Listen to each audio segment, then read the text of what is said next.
Nel corso della conferenza stampa fatta dal presidente del Libero Consorzio di Agrigento Giuseppe Pendolino, l'ingegnere Di Carlo, responsabile del settore infrastrutture provinciali, ha annunciato la chiusura della sede del liceo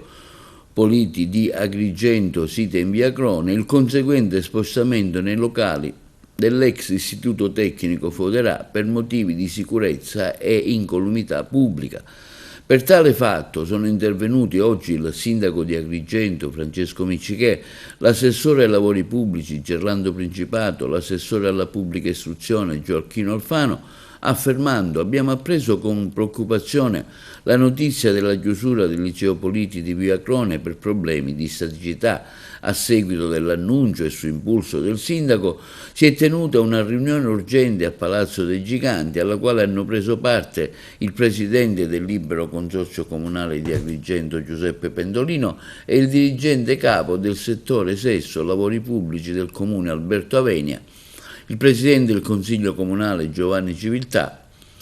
e l'assessore alla polizia locale. Nel corso dell'incontro l'ingegnere capo del comune ha riferito che la documentazione tecnica relativa alla situazione dell'edificio è stata trasmessa dagli uffici del Libero Consorzio in data 30 luglio, pertanto sarà a cura degli uffici comunali prenderne visione approfondendo i contenuti nel suo dettaglio.